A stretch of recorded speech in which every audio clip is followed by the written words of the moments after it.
Et B, j'ai toujours des problèmes avec l'épisode 8, mais je dois avouer que ce suivi était quand même assez intense à regarder, hein. C'est c'est pas extraordinaire comme épisode, je trouve qu'il y a des éléments qui vont un petit peu trop vite dans la gestion du truc, mais je trouve que l'ambiance c'était quelque chose. Vraiment, donc on va se centrer sur Walker, donc le shérif, chef de garde du monde des fantômes. Et l'intro, c'est lui qui a fini de capturer avec l'aide de son second qui a un look de pirate parce que pourquoi pas. Je veux dire, ce sont eux qui gèrent les prisons du monde des fantômes. Pourquoi ce look spécifiquement, je sais pas trop. Il a fini de capturer tous les fantômes qui sont échappés suite à la grande évasion instigée par Danny. Ça veut dire également Skulker, Désiré, la cantinière, etc. Tous. Permettez-moi d'avoir des petits doutes là-dessus, mais bon. Et le dernier prisonnier qu'il n'a pas capturé, évidemment qu'il veut reprendre, c'est Danny. Danny, oui. Et pour ce faire, il va utiliser les capacités d'un fantôme un peu particulier qui s'appelle Wolf. C'est une espèce de gros loup géant qui peut créer rapidement des portails à travers le monde des fantômes et le monde des vivants avec ses griffes. C'est présenté un peu comme un prisonnier dangereux, mais on verra que c'est pas tellement le cas. Ou peut-être, je pense que non. Et c'est ça qui est un petit peu bizarre, donc il lui promet la liberté s'il l'aide à capturer Danny et faire en sorte d'avoir sa vengeance plus ou moins. Et grâce à lui, très vite, dès le début de l'épisode, hein, on est vraiment dans les 2 premières minutes, ben, la ville entière est envahie par les fantômes gardes et leurs chefs qui foutent le bordel, qui font peur à tout le monde. Et maintenant, c'est officiel, c'est complètement public, les fantômes, tout le monde croit qu'ils existent. Il n'y a personne qui va dire «Ah, je suis pas sûr maintenant, hein.» Et c'est ça qui est un peu rafraîchissant dans un sens parce que c'était pas clair si oui ou non les gens croyaient à l'existence des fantômes de façon globale. Et là maintenant, ben oui, c'est le cas, hein. J'ai la panique en ville, tout le monde croit que c'est des fantômes parce que bon, ils se manifestent directement. Et il y a même une réunion à l'établissement de la ville avec donc évidemment tous nos élèves, leur prof principal et leur proviseur qui n'est pas Lancer, étonnamment, hein, on a vu que lui jusqu'à présent presque, et tout d'un coup ben, on découvre la principale du collège-lycée. Je sais pas si ça va être important parce qu'elle joue un rôle complètement minime là. Et surtout, on va aussi découvrir le maire. Le maire qui essaye de faire bonne impression dans cette situation de crise, hein, très typique comme commentaire politique, mais assez, assez adéquate, et qui va donc mettre en place pas mal euh, de restrictions pour lutter contre ce phénomène, notamment en suivant les conseils des parents de Danny, parce que ce coup-ci, on les croit totalement, hein. C'est plus les fous du village maintenant, c'est assez clair qu'ils ont une certaine crédibilité, on va dire. Et j'apprécie d'un côté qu'on mette en avant le fait qu'ils sont pas complètement stupides et qu'ils savent être efficaces quand il le faut. Voilà, ils mettent en place un petit blocus, ils savent se battre un peu contre les fantômes quand on les voit, même si évidemment ils vont tout de suite s'en prendre à Danny en direct, sans jamais réfléchir à pourquoi il se bat contre les autres. Le petit truc qui me pose problème là-dedans, c'est ce déséquilibre total entre Jack et Maddie. Maddie qui peut être un peu efficace, bon, un peu mère poule, pas forcément réfléchir à certains points, mais quand même efficace et comprendre comment s'en sortir, tandis que Jack, bah, c'est toujours le poulet qui se plante constamment et qui arrive presque à rien. Ce qui fait que, oui, je vais être assez clair, je pense pour l'instant que des personnages de cette série, Jack est le pire. Franchement, Jack Fenton, de loin le moins intéressant, le plus gâché des personnages pour l'instant. Mais on verra peut-être par la suite, j'ai du mal à y croire. Je pense que ça va rester comme ça, c'est un petit peu dommage. Néanmoins, oui, dans l'idée, le fait qu'ils soient un peu efficaces dans leur organisation, parce que c'est leur domaine de prédilection, et ils ne sont pas des ahuris qui font pas gaffe à ce qui se passe à côté alors qu'ils devraient le voir, C'est rafraîchissant, ça aussi. C'est rafraîchissant. Donc, ouais, c'est la grande invasion et ça va être surtout de la mise en place, de la mise en scène sur la manipulation du public.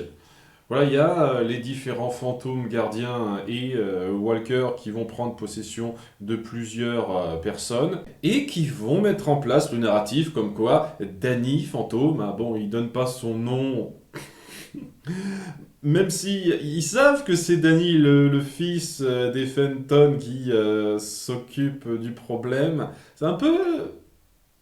C'est un peu particulier ça. Qu'est-ce qui se serait passé s'ils avaient donné son identité en plus de ça? Mais voilà, ils veulent mettre en place la fausse information, l'intox, que Danny est derrière tout ça et donc euh, que c'est lui l'ennemi public numéro un. Et en dépit du fait que Danny arrivera à les battre tous vers la fin, autant passer ça assez vite, parce qu'au bout du compte, le conflit est assez simple à résumer, et ben il y aura ce narratif qu'ils auront réussi à faire passer. Et donc il les aura tous renvoyés chez eux, en grande partie grâce à sa mère qui vers la fin montre qu'elle peut être efficace dans son boulot, même si elle veut s'attaquer aussi à lui.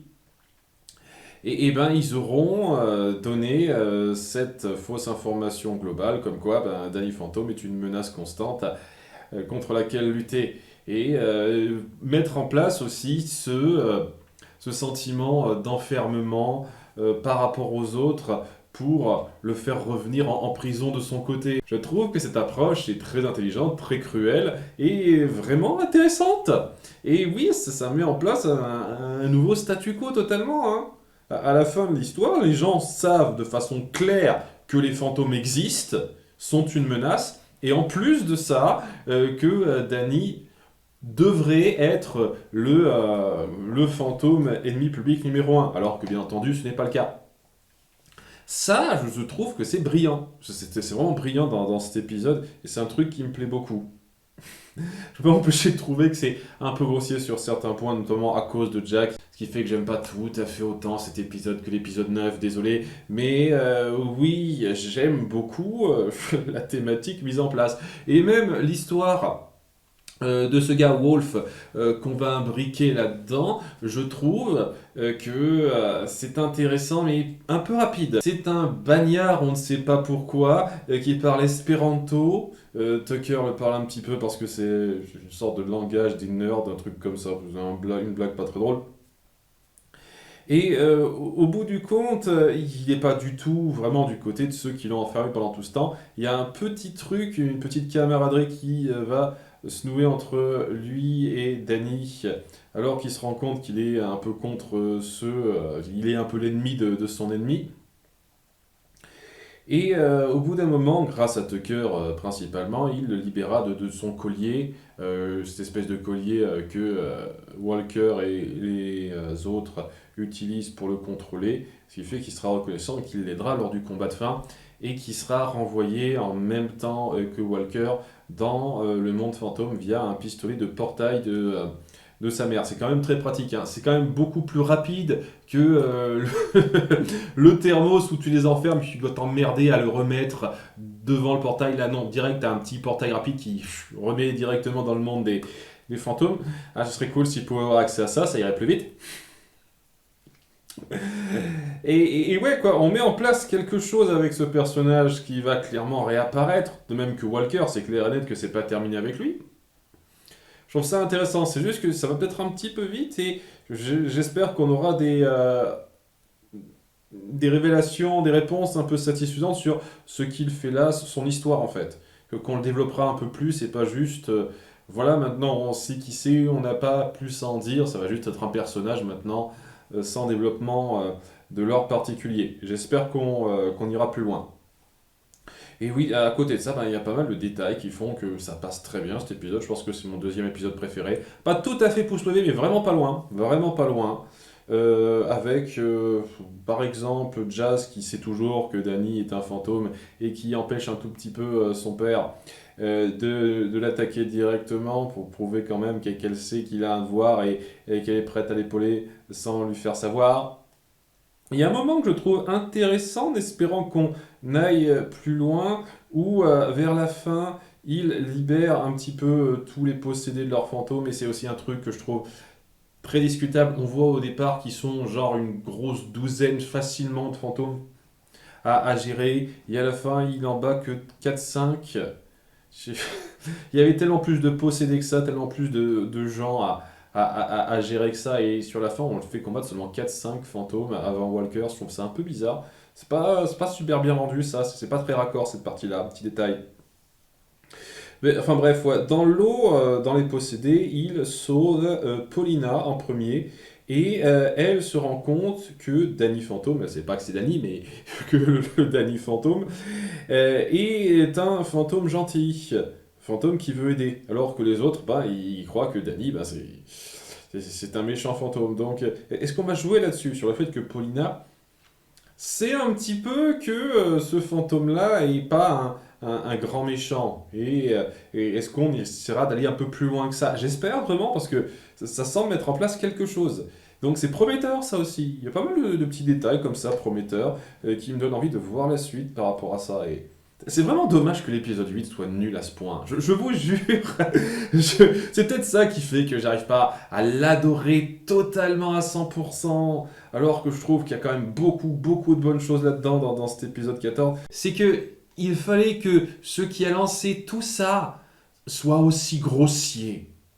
Franchement, ça, je peux pas m'empêcher de trouver ça très très dommageable, détrimental pour cet épisode.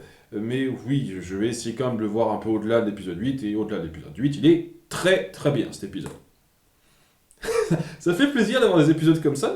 Il y a pour l'instant 3 épisodes que j'ai vraiment beaucoup appréciés. Et c'est quand même largement plus en termes de ratio pour l'instant au bout de cet épisode 14 que American Dragon. Donc c'est prometteur pour la suite.